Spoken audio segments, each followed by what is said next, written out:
왜 믿지 못하는가? 요한복음 5장 36절로 38절 말씀입니다. 내게는 요한의 증거보다 더 큰 증거가 있으니 아버지께서 내게 주사 이루게 하시는 역사 곧 내가 하는 그 역사가 아버지께서 나를 보내신 것을 나를 위하여 증언하는 것이요 또한 나를 보내신 아버지께서 친히 나를 위하여 증언하셨느니라.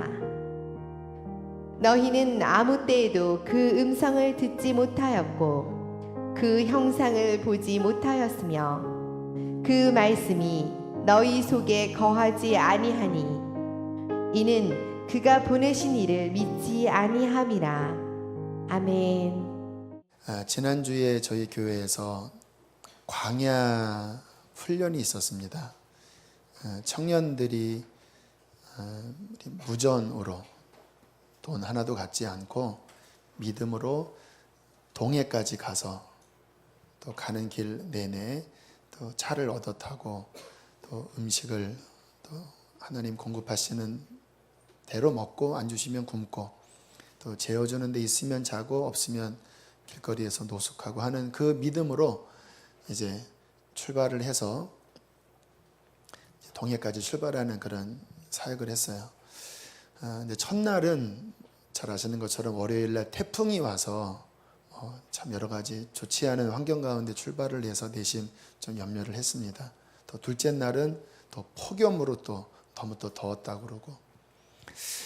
근데 이제 우리 전도사님 목사님한테 이야기를 들어보니까 너무나 큰 은혜가 있었다는 거예요. 그동안 3번을 출발을 했는데 그러니까 2년 전부터 했죠. 근데 올해는 좀 특별한 일이 벌어졌다고. 다 그렇게 울더래요. 청년들이 갔다 와서 다 울더래요. 그 가운데 한 청년은 그냥 수도꼭지가 열린 거예요.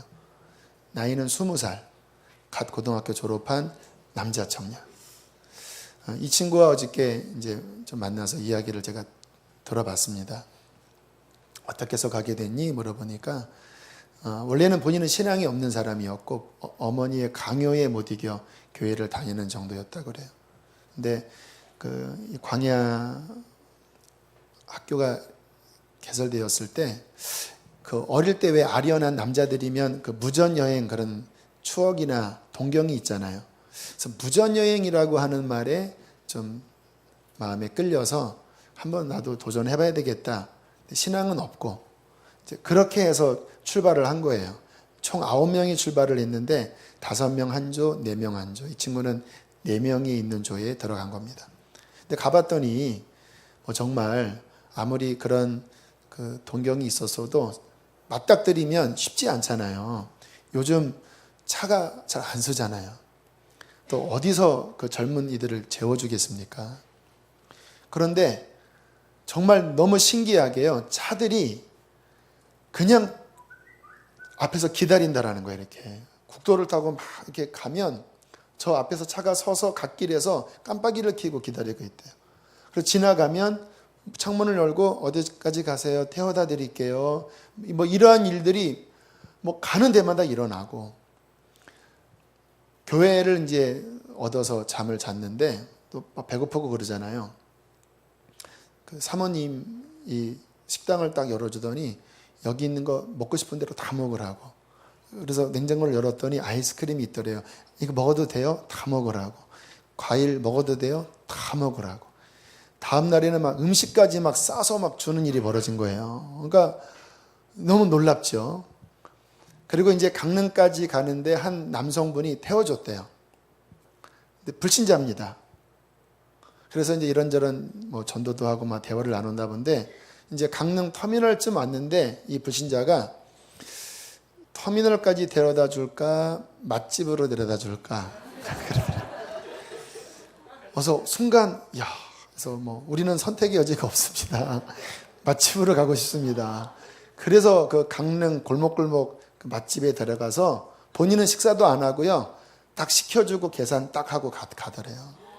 그러니까 이러한 경험을 3박 4일 동안 했는데 그냥 하나님의 은혜가 쏟아지는데 과거 같으면 이런 환경이면 이런 불평이 아니라 뛰쳐나갈 상황인데 하나님의 은혜가 임하여 생각이 바뀌는데 얼마나 감사한지, 주님이 함께 하시는 게 얼마나 느껴지는지 그냥 내내 우는 거예요. 어제도 식당에서, 중국집에서 그 이야기를 하려고 하면 막 눈이 뻘개지고 목이 메이고, 그래서 자기는 그 생각 이제 안 한대요. 왜냐하면 생각만 하면 눈물이 나서 창피해서 못 하겠다고. 뭐 이런 아름다운 일이 벌어졌고, 또 한 조는 참 또 극명하게 대조가 일어났는데, 여기는 14시간을 굶었다라는 거예요. 밥 달라고 밥도 안 주고, 차를 세워도 차도 안 세워주고. 왜냐하면 5명이니까 이 승용차에게 인원이 안 맞잖아요. 그런데 얼마나 믿음이 좋은지요. 또 교회를 빌려서 간신히 진짜 10몇 시간 동안 만에 밥을 얻어먹고, 거기서 옥수수나 이런 거를 싸줬는데 그거를 본인들 안 먹고요, 원주에서 전도하면서 그 근로자들에게 그걸 나눠주면서 전도했대요. 또 주유소 갔더니 거기서 옥수수 하나 줘서 5등분해서 나눠 먹고. 근데 이 자매가 하는 말이요, 하나님의 은혜가 얼마나 그 자리에서 깊이 느껴지는지, 하나님이 찬양만 하면, 길거리에서 찬양만 하면 하나님이 우리들을 주목하시는 것 같다고. 배가 고픈데요, 하나도 배고프지 않아요. 아니, 그게 힘들지 않았어요. 너무나 황홀한 기억 속에 3박 4일 그냥 내내 눈물을 흘리고 그 조도 그렇게 은혜 받고 왔다라는 거예요. 광야에 나갔는데 믿음이 불타서 돌아오는 거 있죠. 여러분, 사람이 믿음이 이렇게 진정한 이 종교적인 이 믿음 말고요, 살아있는 믿음이 들어가는 그때를 보면요, 진짜 이게 하늘의 영광이 임합니다. 하나님이 만나져요. 삶이 바뀌어집니다. 왜? 믿음은 능력이기 때문에. 여러분, 한번 스스로에게 물어보세요. 나는 그러한 믿음이 있는가? 오늘 성경을 다 읽진 않았지만 그 5장 후반부의 내용은 어떠한 내용이냐면, 예수님이 유대인들에게 책망하시는 내용입니다. 왜 책망을 하셨냐? 이들이 예수님을 안 믿는 거예요. 여러분, 이러한 아이러니가 있습니까? 유대인들은 하나님을 태생적으로 믿는 사람들이고, 성경의 역사가 자신의 조상들의 역사고, 특히 성경의 가장 중요한 말씀이 메시아 보내겠다고 하는 그 약속이거든요. 그러니까 유대인들은 늘 메시아를 기다려왔습니다. 수천 년을 기다려온 성경에 약속하신 메시아가 눈앞에 나타났는데, 그런데 유대인들이 예수님을 안 믿었어요. 거절했어요. 아니, 우리 청년들은 주님을 눈에 본 적도 없고, 뭐 조상들이 우리 다 뭐 불교 믿고 유교 믿고 무속 믿는 그런 조상들이잖아요. 그런데 그 청년들은 한 번도 보지 못한 주님을 믿고 체험해요. 그런데 눈앞에 예수님이 나타나셨는데 유대인들은 주님을 거절하고 있는 상황. 그래서 주님께서 오늘 말씀을 쭉 보면 너희들이 믿지 않는다. 왜 믿지 않는지에 대한 말씀을 오늘 쭉 보면 하고 있는 것입니다. 우리가 오늘 이 말씀 속에서, 오늘 이 자리에는 믿는 분도 계시고 믿었다가 떨어진 분도 계시고 또 안 믿는 분도 계셔요. 말씀은 우리의 마음을 비추시는 하나님의 그 엑스레이입니다. 이 말씀 앞에 정말 내가 진정 믿는 자인지, 지금 내 믿음이 왜 이렇게 떨어져 있는지 한번 이 말씀 속에서 살펴보기를 원합니다. 여러분, 우리가 착각하는 게 바로 이 부분인 것 같아요. 나는 믿음이 있나 하면 우리는 있는 것 같아요. 근데 언제 이 본인의 실체가 드러나냐면요, 딱 문제가 터질 때. 여러분, 당장 여러분에게 돈 한 푼 주지 않고 부산까지 믿음으로 가셔서 그 부산 어느 교회에서 만납시다 하면 마음이 어떠실 것 같아요? 지금 이 청년들 이야기 듣고 하면서 이랬잖아요. 여러분들이 지금 그 상황이라고 보세요. 마음에 어떠실까요? 주님, 나도 도와줄 겁니다. 이러한 믿음을 갖고 계신 분도 있고, 갑자기 막 입맛이 떨어지고 막 불안이 쌓이고. 왜? 그게 우리의 실체예요. 오늘 우리가 정말 내면 안에 우리는 예수님을 믿고 있나? 정말 예수님을 믿는 게 뭔가, 어떻게 해야 믿음이 강화될까, 이 부분을 이 말씀을 통해서 살펴볼 수가 있는데요. 자, 먼저 예수님을 믿는 게 뭔지 좀 정리를 할게요. 예수님을 믿는 것은 예수님이 누구신지를 알고 믿어야 믿는 거죠. 여러분, 예수님은 누구십니까? 예수님은 하나님이십니다. 성경에 빌립보서에 하나님의 본체시다라고 말씀하십니다. 히브리서에는 하나님의 영광의 광채시다라고 말씀을 하세요. 요한복음에는 태초에 계신 하나님과 함께 하신 말씀 하나님이라고 이야기를 하세요. 여러분, 우리의 예수님은 하나님이신 것 믿으십니까? 그런데 그것만이 아니에요. 오묘한 게 뭐냐? 하나님이신 그분이 인간, 완전한 인간으로 이 땅에 태어나신 거예요. 그게 바로 동정녀 탄생입니다. 왜 동정녀로 탄생하셨냐? 우리의 구원자로 이 땅에 오시려면 이제 우리 대신 돌아가셔야 되잖아요. 우리의 죄값을 짊어지고, 그러려면 무죄해야 합니다. 그런데 남자와 여자의 정자 난자가 결합되면 무조건 완전한 인간이에요. 그러니까 다 죄가 있는, 죄성을 가진 타락한 인간일 수밖에 없어요. 그래서 하나님의 오묘한 섭리가 마리아와 다윗의 자손 요셉이 정혼을 하게 하고, 아직 관계 맺기 전에 급하게 천사가 내려와서 성령으로 마리아의 태중에 하나님이신 그분, 하나님의 아들이신 그분을 완전한 인간 속죄양으로 만드셔서 그 뱃속에 넣으신 거예요. 그리고 결혼을 시키신 겁니다. 이렇게. 그러니까 예수님은 죄인의 그 정상적인 유전자를 받지 않고 하나님의 권능으로 사람이 되어 태어났지만 죄 없는 인간으로 태어나신, 그러니까 하나님이자 인간, 이게 바로 예수님의 독특성입니다. 우리가 예수님을 믿는다고 하는 것은 하나님이자 인간이신 예수 그리스도를 믿는 것입니다. 또 하나 중요한 내용이죠. 예수님이 무엇을 행하셨습니까? 그분이 우리의 죄값을 짊어지시고 십자가를 지셨죠. 죽으셨습니다. 우리의 죄 때문에. 그리고 하나님의 권능으로 우리를 구원하시기 위하여 3일 만에 부활하셨습니다. 죽음으로 끝나버리시면 우리 구원자 못 돼요. 죄값은 담당했지만 사라져버린 분이 어떻게 구원합니까? 그러니까 3일 만에 부활하셔서 우리의 구원자가 되신 거죠. 이거를 믿는 거예요. 여러분, 여기까지 다 인정하십니까? 자, 그러나 앞에 지금 이 사실을 인정한다 해도 아직은 믿음이 아닙니다. 마지막이 되어야 돼요. 그 마지막이 뭐냐? 그 예수님을 나의 주님으로 모시는 겁니다. 다시 한 번요. 그 예수님이 나의 주인이 되시게 하는 거예요. 여기서 어려워지는 겁니다. 앞에 다 인정을 해도요, 생각을 해보세요. 지금 여러분의 집문서를, 그 통장을 지금 다른 명의에게 다 준다라는 거예요. 그게 주인이 바뀌는 거잖아요. 문자 그대로 그분이 이제 내 인생에 나를 구원할 나의 주인입니다. 이제 저는 당신께 복종하고 당신을 따라갑니다. 이게 예수를 믿는 거예요. 그게 될 때 예수님은 살아계셔서 역사하시는 생명으로 우리 안에 움직이십니다. 왜 청년들이 광야에 나가서 왜 하나님을 경험했는지 아세요? 그 전에 교회를 엄마 따라 그렇게 다녀도 그렇게 맹맹했는데 왜 3박 4일 만에 눈에 수도꼭지가 열린지 아십니까? 그들이 광야에 나갈 때 비로소 주님을 전심으로 붙잡았잖아요. 주님이 아니면 먹을 수도 없고 잘 수도 없고 이동할 수도 없잖아요. 주님이 주되시게 하는 내면의 변화가 일어나는 순간 주님의 임재가 그 영혼을 덮은 겁니다. 이 친구들이 하는 말이 그냥 어디를 가나 주님이 자신들을 주목하는 것 같았다고.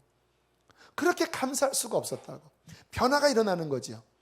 우리 교회 어떤 집사님은 막 신앙의 변화가 일어났는데 왜 변화가 일어났는지 고백하시기를 주인 바꾸는 이걸 한순간부터 가정 안에서나 다른 곳에서 주님, 내가 주인이 바뀌었습니다. 당신이 내 주인입니다라고 하는 순간 믿음이 갑자기 능력으로 바뀌었다라는 거예요. 왜? 살아계신 주님이니까. 믿음이 진짜면요, 그 믿음은 역사합니다.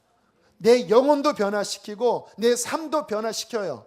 왜? 그 믿음은 주님이기 때문에 주님이 우리 안에서 움직이신다라는 거예요. 나 자신에게 물어보셔야 돼요. 나는 정말 믿고 있나?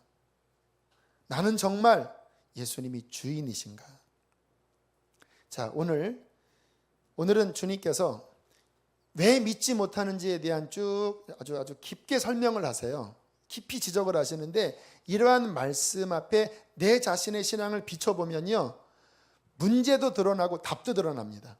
아, 이게 불신앙이구나. 아, 이게 믿는 거구나. 자, 그러한 측면으로 살펴보기를 원하는데, 자, 첫 번째 주님께서 말씀을 하시는데요. 자, 36절 다시 한번 읽어보실까요? 시작. 내게는 요한의 증거보다 아버지께서 내게 주사 이루게 하시는 역사, 곧 내가 하는 그 역사가 아버지께서 나를 보내신 것을 나를 위하여 증언하는 것이요, 또한 나를 보내신 아버지께서 친히 나를 위하여 증언하셨느니라. 아멘. 무슨 말씀이냐면, 예수님을 믿을 만한 너무나 확실한 증거를 주셨다라는 거예요.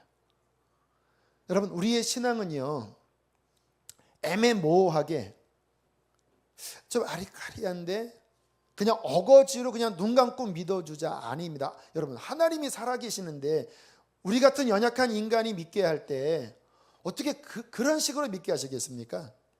주님은 우리에게 중요한 것을 믿게 하실 때는요, 반드시 재차 사인 주십니다. 제 신앙생활 보면 언제나 그래 왔어요. 지지난주 일본 리트릿을 다녀왔는데요, 42명의 선교사님들과 또 목사님들과 사모님들이 함께 이제 가는 수련회였습니다. 거기에 일본 선교사님 4가정이 있었습니다. 3분은 부부로 왔고, 가장 나이 어린 선교사님 한 분은 싱글로 왔습니다. 결혼을 했지만 혼자 왔고, 저도 혼자 왔어요. 그래서 둘이 이제 짝이었어요. 그래서 마지막 날은 같은 숙소에서 대화도 나누고 했습니다. 근데 이제 마지막 그 버스를 타고 공항으로 가고 있는데 한 30분 전이었나? 갑자기 제 마음 안에서 이러한 음성이 들리는 거예요. 네가 갖고 있는 아이패드를 저에게 주어라. 제가 이제 그 미니 아이패드 그 레티나 그거를 작년에 구입을 해서 거기에 이제 사진도 올려놓고 또 설교도 만들기도 하고, 또 아이디어 오면 에버노트에 올려놓는 유용하게 그 돌아다니면서 쓰는 거거든요. 근데 갑자기 이거를 주라는 거예요. 언제나 저는 이러한 부담이 물려올 때는 확인합니다. 왜? 내 생각일 수도 있기 때문에. 그래서 주님, 그러면 제가 줄게. 주님이 주라고 하면 줍니다. 근데 주님, 사인을 구하겠습니다. 어떤 사인이 구해졌냐면, 그것도 하나님의 참 섭리죠. 이제 이게 일본으로 갈 때 팀에서 그 와이파이를 돌아다니면서 이렇게 접속하게 할 수 있는 동굴이라고 하는 것을 4개를 가져갔어요. 그러면 뭐냐면, 일본을 가서도 어디서나 동굴이 켜고 거기에 비번을 치면 그 팀에 있는 사람들이 와이파이 접속해서 사용할 수 있는 거예요. 참 유용하지요. 근데 일본 공항에서 그게 됐거든요, 제가. 근데 일본에서 공항에서 나와서 버스를 타고 난 다음부터는 안 들어가지는 거예요. 수십 번을요, 그 비번을 그 4개를 다 여기도 들어가, 다른 사람은 다 들어가는데 제게 안 들어가지는 거예요. 그래서 제가 차 안에서 좀 불편했습니다. 다른 사람은 그 공용 카톡으로 해서 서로 사진도 올리면서 얼굴도 알아보고 또 자기 의견도 표현하고 막 그런 용도였거든요. 계속 안 들어가서 주최 측에게 드렸더니 안 들어가진다라는 거예요. 근데 마지막 가면서, 하나님, 제가 여기 지금 써놓은 게 있는데 지금 빨리 동기화를 해야 주고 난 다음에 이게 제 다른 데로 넘어갑니다. 주님의 음성이면 주님 들어가게 해주세요 하고 탁탁탁탁 딱 들어갔더니 접속됐습니다. 되는 거예요. 근데 한 번이면 또 이게 의심스럽잖아요. 그래서 또 다시 해봤어요. 또 돼요. 또 주님의 뜻이구나. 그러나 저는 의심이 많은 사람입니다. 주님, 만약에 제가 저 선교사님에게 이거를 준다고 할 때 만약에 나 있는데요 하면 얼마나 창피한 일입니까? 괜히 무슨 뭐 자랑할 일이 있나? 그 주님, 제가 먼저 준다고 하지 않고 물어보겠습니다. 아이패드 있냐고. 그래서 없다고 하면 주고 있다고 하면 안 주겠습니다. 그래서 이제 공항 짐 내린 다음에 선교사님 혹시 아이패드 있어요? 없는데요. 가지세요. 주님이 주라고 합니다. 너무 좋아하는 거예요. 나중에 기다리고 있었다 그러더라고요. 왜냐하면 그러니까 이 네 분의 그 선배 선교사님들은 다 막 이걸로 막 치고 있는데 본인은 휴대폰으로 이러고 있는 거예요. 근데 기도하면서 기다리고 있었는데 하나님이 이런 통로를 통해서 주실 줄 몰랐다고 너무 감사해요라고 이렇게 와서 마음이 기뻤습니다. 왜? 하나님이 사용하신 거니까. 할렐루야. 혹시 이 가운데 그런 목사님 아이패드 없겠네요. 내가 사줘야 되겠다. 잘못 응답입니다. 또 저 있습니다. 지금 또 있어요. 네, 여러분 이런 사소한 것도 하나님이 이렇게 응답하신다라니까요. 우리 청년들도 하나님이 그렇게 증거를 보여주신다라니까요. 그분의 살아계심이 온 천지에 하나님의 살아계심이 가득합니다. 하늘의 별을 보세요. 여러분은 식탁에 올라오는 음식을 보세요. 수박을 보세요. 여러분 그 하나하나가 하나님의 자비하심과 하나님의 손길 다 그 안에 증거로 담겨 있는 겁니다. 믿음의 눈을 열어보면 다 보여요. 그러나 그 정도가 아니라 성경에서는요, 주님의 살아계심에 대한 증거가 뭐냐? 가장 중요한 게 성경의 예언의 성취입니다. 여러분, 지금부터 1000년 뒤에 어느 마을에 누가 어떻게 될 것을 1000년 뒤에 예언해 놓고 그대로 이룬다면 그 사람이 아닙니다. 여러분, 한 달 뒤의 일도 인간은 예측을 못하는데 1000년, 2000년 뒤에 어느 마을에서 어떻게 누가 태어나서 어떻게 된다, 어떻게 맞춥니까? 그런데 여러분, 이 예수님에 대한 예언은요, 주님께서 의심하지 못하도록 창세기 3장부터 예언하셨습니다. 아담과 하와가 범죄한 그 순간부터 여인의 후손이 여인에게서 태어나는데 왜 여인의 후손이라고 표현해요? 마리아 탄생하잖아요. 여인의 후손. 뱀과 전쟁을 벌여서 뱀이 여인의 후손의 뒤꿈치를 물고 여인의 후손은 너의 머리를 박살낼 것이다. 그래서 십자가와 부활 사건을 다 표현을 해놓은 거예요. 그리고 구약 내내 말씀하시기를 그 주님의 탄생에 대해서 그는 베들레헴에서 태어날 것이다. 그런데 그는 나사렛 사람이라 일컬을 것이다. 그는 처녀를 통해서 잉태할 것이다. 그를 통하여 귀머거리의 귀가 열리고 벙어리의 혀가 노래하고 눈먼 자들의 눈을 뜨고 하나님의 그 자비하심 열릴 것이다. 이러한 기가 막힌, 도대체 인간으로서는 그렇게 할 수 없는 오묘한 예언들을 구약 성경 곳곳에 그렇게 주님께서 담아두셨거든요.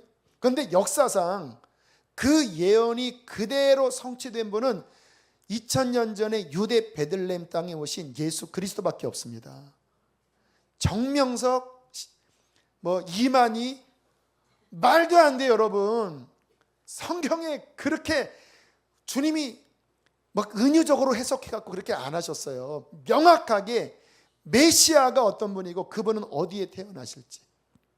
그리고 오늘 본문에는 뭐라고 말씀하시느냐? 이제 그분이 33세가 되어 공생애를 시작하실 때 기가 막힌 기적들이 많이 벌어졌잖아요. 근데 성경을 읽다 보면 저는 한편으로 그런 생각도 들었습니다. 남자이기 때문에 예수님이 무리를 걸으시고 보리떡 5개로 5,000명을 먹이시고 물을 포도주로 변화시키시고 하는 내용들이 좀 걸려요. 왜? 아니 이거 불신 이성적인 남자들이 보면 이거 성경 읽다가 덥지 않겠습니까? 좀 교훈적인 이야기, 뭔가 멋진 어떠한 가르침에 대한 이야기, 그런 것들, 오른뺨을 치면 왼뺨을 대랴, 원수를 사랑하라, 이거는 모든 사람에게 공통적으로 통해요. 근데 이 기적 이야기들은요, 이게 의구심을 갖게 하는데 왜 그러한 내용들이 복음서에 가득하지요? 여러분, 성경을 가만히 보면 예수님의 그러한 기적을 표현할 때 미러클이라기보다는 사인이라고 표현합니다. 그래서 표적이에요, 표적. 헬라어로 세메이온인데 그 뜻은 뭐냐면요, 이 일을 통하여 이것이 사인이 되어 하나님이 뭔가를 확증하는 거다라는 뜻이에요. 그러니까 주님의 기적은요, 우리를 의구심 갖게 만들려고 하는 게 아니라, 봐라, 이런 기적을 봐라, 사람으로서 할 수 없는 거잖아. 이가 바로 내가 창세기부터 내내 너희의 구원자로 약속한 바로 그 메시아다.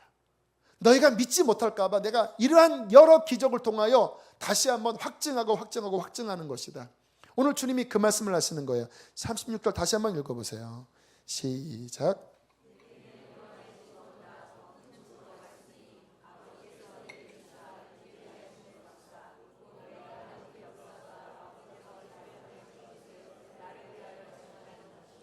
역사가 하늘 아버지가 예수님을 뭐 하는 거라고요? 증언하시는 거예요, 증언. 여러분, 예수님의 이 표적 가운데 완성은 뭐냐면 부활입니다. 왜냐?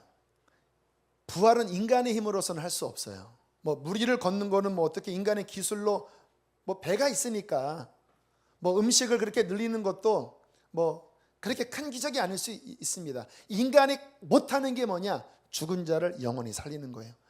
태초 이래로 물론 잠깐 소생한 적은 있었지만 그건 부활이 아닙니다. 잠깐 소생했다가 또 죽은 거예요. 그런데 죽음에서 완전히 부활하여 영원히 사시는 그 역사는, 이거는 더 이상 부인할 수 없는 하나님의 역사요 메시아인 증거예요. 여러분, 예수님의 무덤에는 시신이 없습니다. 다른 종교 창시자들의 무덤에는 다 그 무덤의 핵심인 시신이 다 들어있는데 예수님에게는 시신이 없어요.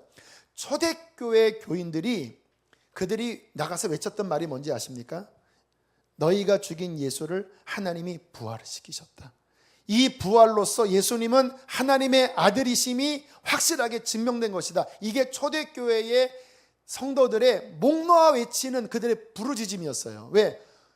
부활이 일어났으니까. 세상에 어디에서 이런 일이 일어났습니까? 그러니까 막 그들이 외친 거예요. 여러분, 그 학자들이 하는 말이 그래요. 초대교회에 300년 동안 기독교에 대한 극심한 박해가 일어났습니다. 지금 뭐 IS도 기독교 막 죽이잖아요. 초대교회는 그 정도가 아니었습니다. 완전히 뭐 예수님 믿는 사람들을 밤에 횃불로 태우지를 않나. 사자 원형 경기장에서 그냥 사자의 밥이 되게 하고 뭐 그런 엄청난 핍박을 겪었는데, 학자들이 하는 말이 그 엄청난 핍박을 그들이 가난한 사람이었고 무식자였는데 그들이 그 핍박을 불구하고 목숨을 내어주면서까지 예수의 부활을 지켰다고 하는 것은 거짓 꾸며낸 이야기라면 그것은 될 수 없다라는 이야기예요. 여러분, 사람은요 자기의 몸을 위합니다. 아무리 사실이라도요 여러분을 잡아다가 자녀 죽인다고 하고 여러분에게 고문을 가하면요 사실이라도 그거 아니라고 이야기합니다. 아니라도 그거 맞다고 이야기를 해요. 왜? 사람은 자기를 위하기 때문에. 그런데 왜 초대교회 성도들, 여러분, 로마 정부나 대제사장 그 유대의 권력자들이 기독교를 무너뜨리는 비결은 간단했습니다. 초대교회에 예수의 부활만 뒤집으면 돼요. 왜요? 초대교회 외침이 부활이 근본인데 부활을 뒤집으면 기독교는 우르르르 다 무너져요.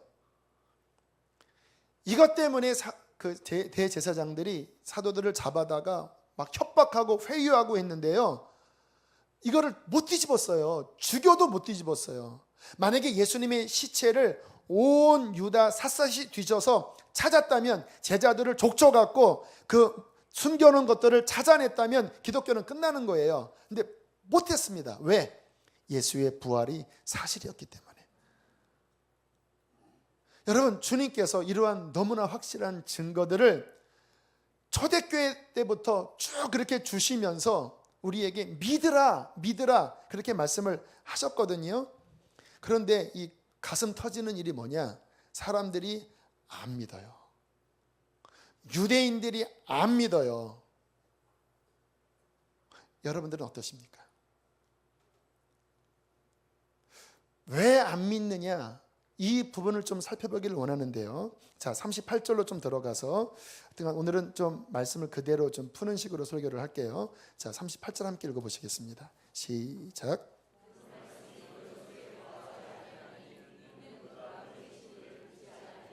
자, 예수님이 이제 그들을 이제 내면을 드러내기 시작했습니다.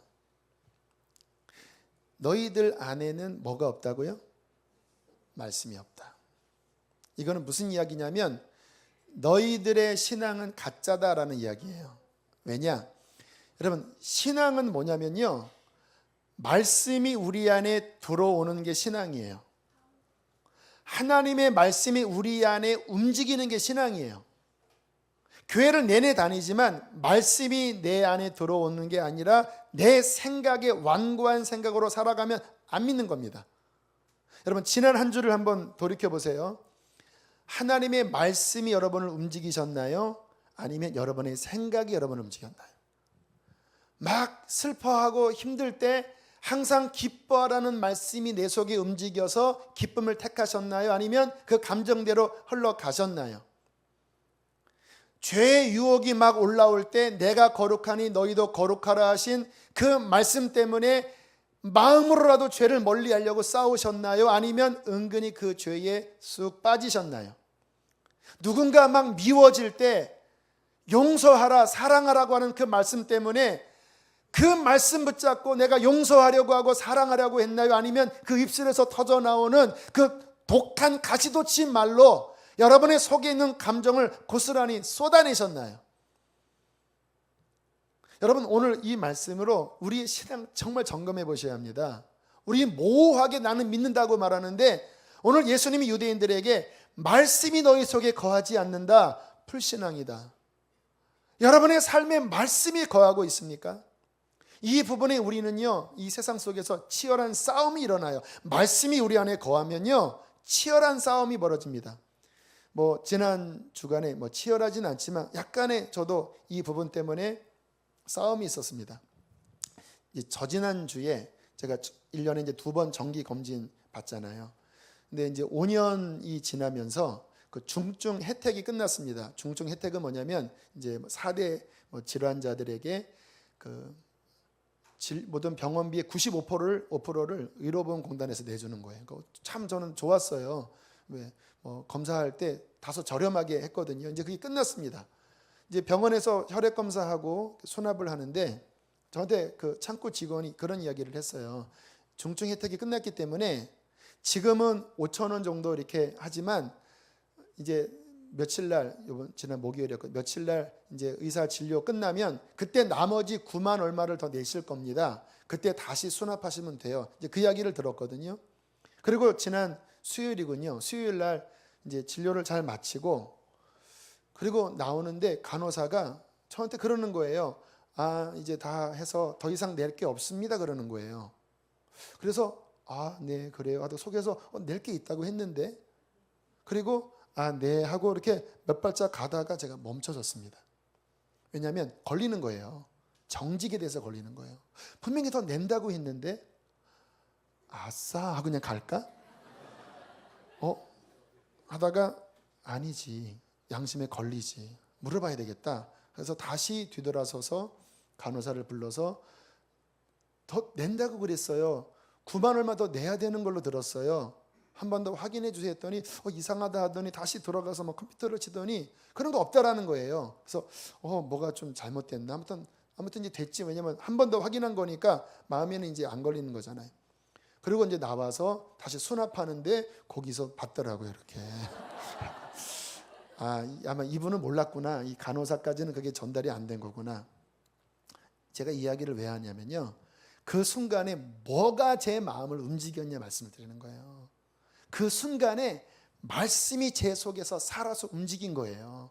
그냥 눈을 지금 감고 지나가서 낼 수 있어요. 어차피 여기서 내는 거였으니까. 하지만 그 상황에 제 양심에 그 말씀이 움직일 때 가서 정직에 관하여 한 번 더 물어본 거는 말씀이 살아있는 거예요. 만약에 그 순간 눈을 찔끔 감았다면 수납할 때 제 마음은 아마 좋지 않았을 겁니다. 왜? 그 순간 말씀이 내 안에서 죽게 된 거니까. 여러분, 우리의 삶의 신앙은 뭐냐? 말씀이 내 안에 살아 있어야 됩니다. 저는 그것 때문에요, 말씀을 부단히 읽습니다. 지난 월요일 날 레위기 통째로 읽고요, 화요일 날 민수기 통째로 읽고요, 수목에 신명기 읽고요, 금토에 여호수아서 읽고요, 오늘 다시 이제 사사기 들어갔고요. 왜? 신앙은 뭐냐? 말씀이 내 속에 들어와 내 속에 움직여야 돼요. 자신의 마음을 이 말씀 앞에 지금 엑스레이 찍으시라는 거예요. 여러분은 믿고 있으십니까? 자, 그러면서 유대인들에게 주님께서 더 깊게 찌르십니다. 우리 42절 말씀 함께 읽으시겠습니다. 시작. 자, 이게 이제 원인인 거예요. 여러분, 이 말씀은 굉장히 충격적인 말씀이에요. 주님 측면에서도 그렇고 유대인들에게서도 그렇고. 어떤 뉘앙스로 이해하면 되냐면요, 이런 뉘앙스입니다. 이제 남녀가 이제 서로 사귀다가 결혼을 앞두고 있어요. 근데 어느 날 그 결혼할 대상자에게 이렇게 이야기를 하는 겁니다. 내가 당신과 이렇게 오랫동안 교제를 해왔는데 내가 이제 와서 나는 알았다. 당신은 나를 원하는 게 아니었다. 당신은 내가 갖고 있는 뭔가가 좋아서 이 물질 때문에 나랑 지금 결혼하려고 이렇게 한 것이었지. 나는 알았어. 당신은 나를 원하는 게 아니었다라는 거를. 우리 헤어지자. 사랑이 없는데 어떻게 결혼하니? 너 나를 원하는 게 아니었잖아. 지금 그 얘기하는 거예요. 여러분, 신앙은 뭐냐면요, 주님이 목적되는 겁니다. 물론 우리가 신앙이 어릴 때는 막 어려울 때 막 부르짖어서 그분이 막 문제를 해결하시고 또 막 해서 막 주님께서 뭔가를 막 풀어주시고 그렇게 다 시작돼요. 처음부터 주님만 사랑하는 쪽으로 가지는 않아요. 왜? 우리는 연약하니까. 그러나 거기서 멈춰버리면, 문제 해결용 신앙이면 어려울 때는 그냥 주님 앞에 막 매달리다가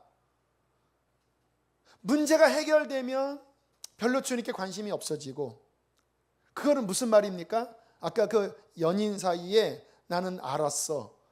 너는 나를 원하는 것이 아니었다는 거. 지금 그 꼴에 가는 거예요. 여러분 스스로에게 이 말씀 앞에 잘 점검해 보셔야 돼요. 오늘 유대인들의 주님이 지금 내면을, 죄송합니다, 제가 이 표현을 고민했습니다. 할까 말까. 근데 적나라하게 표현해야 될 것 같아요. 주님이 까발리시는 겁니다. 지금 너 종교인으로서, 유대인으로서 말씀을 알고 있다고 하고 뭔가 의식을 행한다고 하지만 네 안에는 말씀이 거하지 않아. 하나 더 이야기해 줄까? 네 마음에는 하나님 사랑하는 마음이 없다. 뭔가 할 때는 네가 하나님께 나가는 것 같았지만 네 인생의 목적은 하나님이 아니다. 너 가짜다. 여러분, 우리의 신앙을 점검하십시오. 하나님이 목적되게 하는 게 신앙입니다. 주님, 내가 당신을 사랑합니다. 물론 우리가 인간인지라 우리 안에는요, 하나님이 원치 않은 뭔가에 대한 욕망이 있습니다. 죄에 대한 욕망이 있어요. 그게 인간이에요. 그래서 우리는 계속 싸움이 이 안에서 있어요. 근데 뭐가 있냐면요, 내 깊은 내면의 뿌리에 주님, 저는 이렇게 갈등이 있고 이런 고민이 있지만 저는 주님이 다 이런 거 주지 않아도, 이런 거 다 없어도 주님, 저는 주님 붙잡을 것입니다. 주님, 저는 사랑할 것입니다. 왜냐하면 제가 살아보니까 주님 같은 분이 없습니다. 저는 영원토록 주님만 붙잡을 겁니다. 이 고백이 있는 사람은 어떠냐면, 막 그렇게 괴롭고 막 어떤 그 욕망과 어떤 것 때문에 괴로워하다가도 끝내는 그것을 버리고 주님을 택해요. 왜요? 주님이 결론의 목적이니까. 그런데 이 내 마음 깊은 곳에 주님 사랑이 결론이 안 된 사람들은요, 힘들 때는 막 매달려요. 뭔가 이렇게 믿는 것 같아요. 그런데 결정적인 순간에 하나님이냐 내 욕망이냐로 가면 하나님 버리고 일로 가요. 주님 사랑하는 것이 없다라는 것이 드러낼 때 그 신앙의 진정성이 드러나게 된다는 거예요. 자, 주님이 더 깊이 들어가십니다. 자, 44절입니다. 44절 함께 읽으시겠습니다. 시작.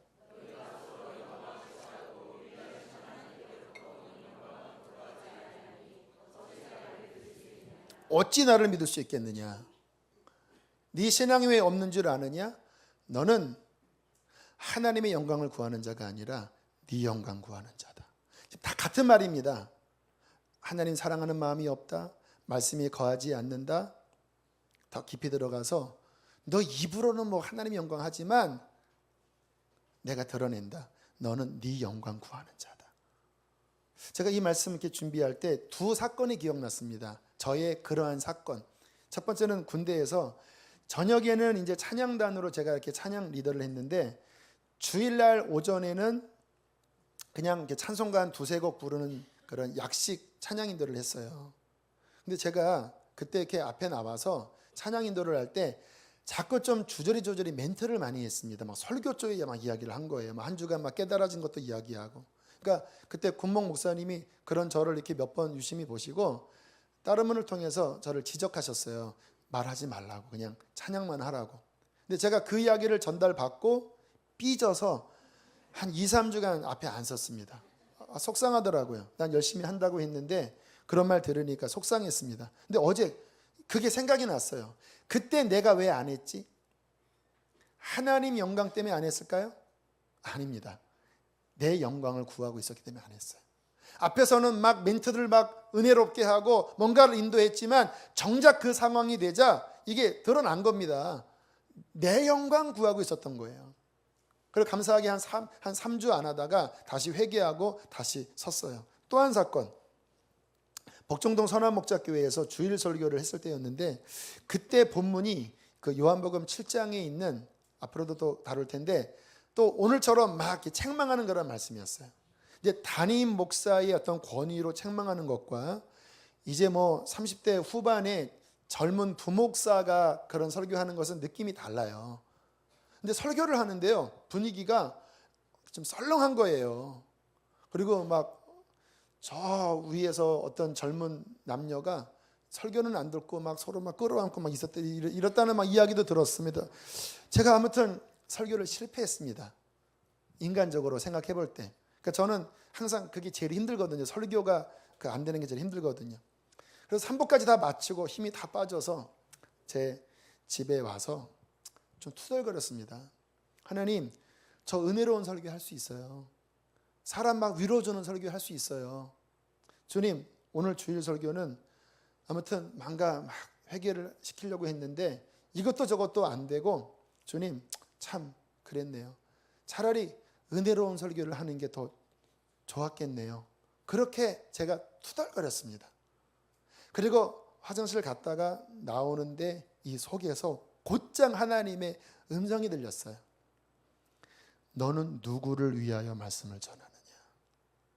사람 듣기 좋으라고 전하는 거냐? 나의 뜻을 전하는 게 종의 직무가 아니냐? 너는 누구를 위해서 설교를 하느냐? 갑자기 막 정신이 차려지는데요, 막 눈물이 났습니다. 그래서 거실에 나와 무릎 꿇고 회개했습니다. 하나님, 죄송합니다. 잘못했습니다. 주님, 하나님의 뜻을 그대로 전했다면 주님, 그것으로 저는 잘한 겁니다. 그것도 무슨 이야기지요? 깊은 내면 안에 정말 하나님의 영광을 구하느냐, 아니면 그런 것 같지만 자꾸 사람의 영광에 내 마음이 연연해 나가느냐. 여러분, 우리가 진정한 신앙이라면 우리는 하나님의 기쁨을 구할 것입니다. 이렇게 하면 하나님이 어떻게 여기실까? 하나님이 무엇을 좋아하실까? 이것을 추구하는 자가 신앙이고요. 교회를 다니지만 결국 그 내면 깊은 곳에 나의 영광을 추구하고 있다면 그거는 가짜인 거지요. 자, 말씀을 이제 정리합니다. 자, 왜 믿지 못할까요? 잘 보세요. 말씀이 네 안에 거하지 않는다. 다만 네 속에 하나님 사랑하는 것이 없다라는 것을 알았다. 너는 스스로의 영광을 구하지 하나님의 영광을 구하지 않는다. 다 이 같은 말인데 이 말은 결국 한마디로 무슨 이야기를 하는지 아세요? 왜 못 믿느냐? 하나님 사랑하지 않는다. 말씀이 거하지 않는다. 자기 영광 구한다. 불신앙이에요. 그게 한마디로 무슨 말이죠? 네가 주인이다 그 말이에요. 왜 못 믿느냐? 네가 주인이니까. 왜 신앙이 안 생기냐? 네가 주인이니까. 나는 너에게 수없이 증거를 보여준다. 성경을 통하여, 부활을 통하여, 너의 삶에 일어나는 많은 것들을 통하여 나는 지금도 너에게 나를 나타내고 있다. 그런데 왜 믿음이 안 생기는 줄 아느냐? 너에게 은혜를 안 주어서. 여러분, 하나님의 아들도 다 주셨는데 뭐를 더 주시겠습니까? 왜 우리는 완고하게, 왜 딱딱하게 굳은 것처럼 왜 변화가 안 일어나는지 아세요? 싫은 겁니다. 뭐가? 그분이 주인 되게 하는 게 싫은 거예요. 내 마음대로 하고 싶은데, 내가 하고 싶은 대로 살고 싶은데 주님이 주인 되면 그게 걸리적거리니까 그게 싫은 거예요. 그게. 그러니까 믿음이 안 생깁니다. 한때는 내가 그분을 왕되시게 하고 내가 그분 앞에 굴복했을 때 주님의 성령이 임하셔서 내 신앙의 변화가 일어나고 기쁨이 일어나고 하나님을 사랑하고 찬양했어요. 그런데 이게 일회의 사건으로 끝나는 게 아니거든요. 또다시 우리의 속에 또다시 꾸물꾸물 올라오는 내가 주인 되고 싶은, 내가 하고 싶은 대로, 미워하는 사람은 여전히 내가 미워하고 싶고 내가 그거를 하고 싶으면 끝까지 하고 싶은 그것이 다시 꾸물꾸물 올라올 때, 여러분, 신앙은요 싸우는 겁니다. 치열하게 싸우는 거예요. 뭐와 싸우느냐? 다시 자아가 주인 되어 올라오려고 하는 그것을 믿음으로 십자가와 못 박아 연합시켜버리고, 주님 도와주십시오. 주님, 이 부분이 당신이 왕이 되어 주십시오. 주님이 주인이 되어 주십시오. 이거를 싸워야, 그분의 주되심이 계속 견고하게 있어야 우리의 삶에 그 신앙의 역사가 나타나는 거라니까요. 저는요 이게 힘들어요. 너무 힘들어요. 왜요? 제 속에 내가 주인 되고 싶은 것들이 너무나 많이 끊임없이 일어나요. 어느 때는 그것 때문에 괴로워서 12시 1시 동안 잠을 못 잡니다. 뒤척뒤척. 저는 어떻게 하냐면요, 주님께 매달립니다. 하나님, 내 마음을 변화시켜 주십시오. 주님, 순정하게 좀 도와주십시오. 왜요? 안 되는 마음이 있으니까. 주님, 또 그렇게 기도하고 다음날 새벽에 눈을 떴는데 마음이 바뀌어 있더라고요. 생각이 정리되어 있더라고요. 왜요? 주님이 도와주시니까. 어떤 것들은 막 포기하기가 막 싫은데 막 주님께 기도할 때 그 마음이 열렸어요. 이렇게. 그거를 이제 다 포기할 수 있는 마음이 생겼어요. 근데 아직 싫은 마음 80%, 근데 열린 게 20%예요. 그러면 그때 빨리 제가 선언을 해버립니다. 하나님, 이렇게 할게요, 주님. 그리고 쭉 끌고 나가요. 그러면 마음이 또 이렇게 정리돼서 선언을 했으니까 이제 지켜야 되잖아요. 그렇게 해서 또 넘어가요. 이게 무슨 싸움일까요? 그분이 내 삶의 끝까지 주인 되게 하시는 것. 이것이 우리 안에 성공되어질 때 우리는 살아있는 믿음으로 승리할 것입니다. 여러분, 싸우십시오. 이게 신앙이에요. 힘들지요? 힘들지요. 이게 신앙이에요, 이게. 그러나 그분이 나를 사랑하시기에 할 수 있도록 도와주실 것입니다. 함께 우리 시간 찬양합시다. 아까 불렀던 찬양, 이 세상 다 변하고 내 삶의 끝이 와도 주 없이는 살 수 없습니다. 주님, 당신이 내 인생의 목적입니다. 더 이상 내가 주인 되는 것을 주님, 저는 포기합니다. 살아있는 신앙으로 하나님, 주님과 함께 동행하며 끝까지 가게 해주십시오. 함께 저는 고백하고 기도합니다. 세상 다 변하고 이 삶의 끝이 와도 주 없인 살 수 없네. 주만이 내 영광, 변치 않는 진리, 주 없인 살 수 없네. 주 없이 살 수 없네. 내 주 없이 살 수 없네. 그렇습니다. 그분이 내 주인이십니다. 내 주 없이 살 수 없네. 내 인생의 근래, 내 삶의 소망, 주 없이 살 수 없네. 좋으신 아버지, 좋으신 아버지, 진실하신 친구, 주 없인 살 수 없네.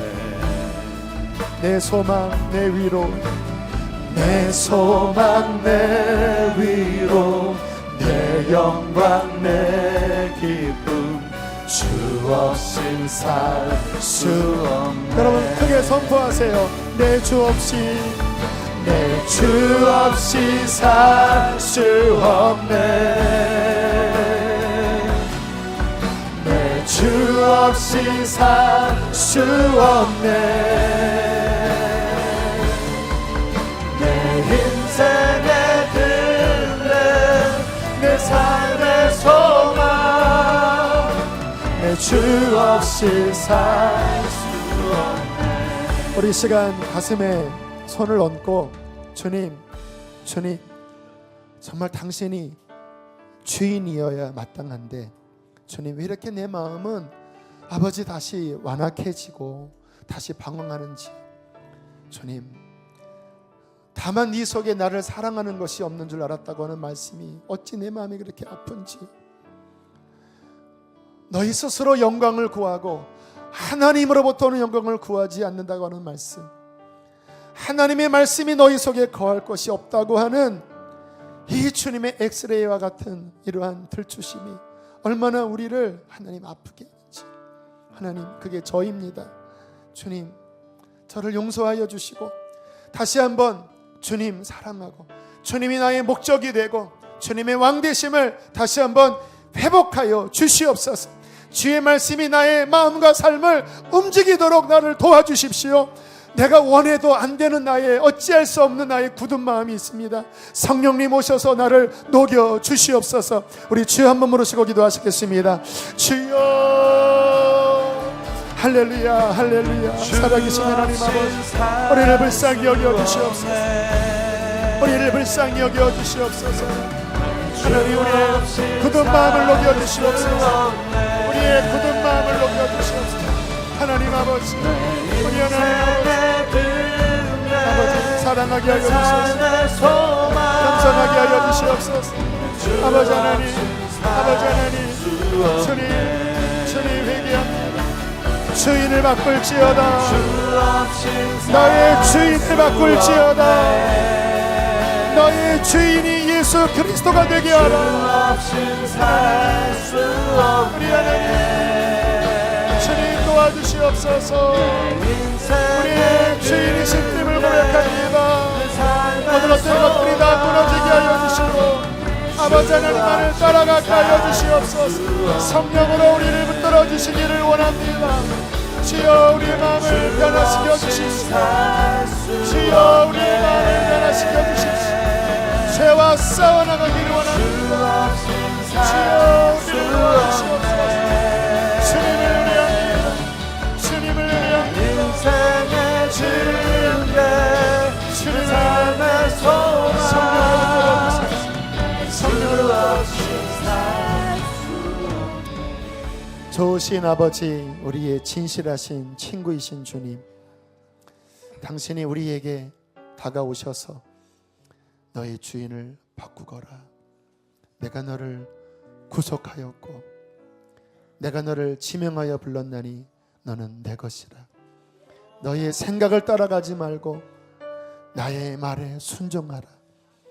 너의 힘으로 할 수 없을 때 나를 의지하면 내가 너를 도울 것이라 하셨습니다. 하나님, 이 신앙의 길이 주님 육신의 자아와 싸울 때 주님 때로는 힘이 들고 또 하나님 우리는 타협하고 뒤로 물러섭니다. 그러나 주님, 우리를 버리지 않으셔서 우리의 신앙이 떨어질 때쯤 다시 주님의 좌우의 날선 검 같은 말씀으로 우리의 심령 패부를 드러내시고 다시 주님 앞에 정결하게 세우시는 주님을 찬양합니다. 주님, 우리의 힘으로 할 수 없지만 주님이 도와주시어서 예수의 주되신 삶을 끝날까지 지켜나가게 하여 주시옵소서. 그리하여 우리의 신앙이 죽은 종교신앙이 아니라 살아서 역사하는 생명의 예수 그리스도의 신앙으로 주님 앞에 서게 하여 주시옵소서. 이 시간 이들의 삶에 묶여있는 하나님의 말씀에 반대되어져 있는 수많은 애착과 수많은 허물과 거짓들이 있습니다. 주님, 버리라고 말씀하셨지만 우리는 그것을 사랑하고 자존심으로 놓지 못하고 있었습니다. 주님, 이 시간 도우셔서 주님의 말씀에 검으로 다 잘라내어 주시고 주님, 그곳에 주님이 왕으로 통치하여 주십시오. 주의 말씀이 다스려 주시옵소서. 주 앞에 순종하는 백성이 될지어다. 순종하는 주의 백성이 될지어다. 하나님, 우리 자신을 드립니다. 우리 안에 보혜사 성령으로 그렇게 역사하여 주시옵소서. 귀한 예물 올려드립니다. 기쁘게 흠양하시고 이들의 한 주의 모든 삶의 영역을 주님 통치하여 주소서. 이제는 우리를 죄에서 건지신 예수 그리스도의 은혜와 하늘아버지의 그 크신 사랑하심과 성령의 충만한 역사가 예수를 주로 모시고 돌아가는 신앙의 백성들에게 영원토록 함께 있을지어다. 아멘.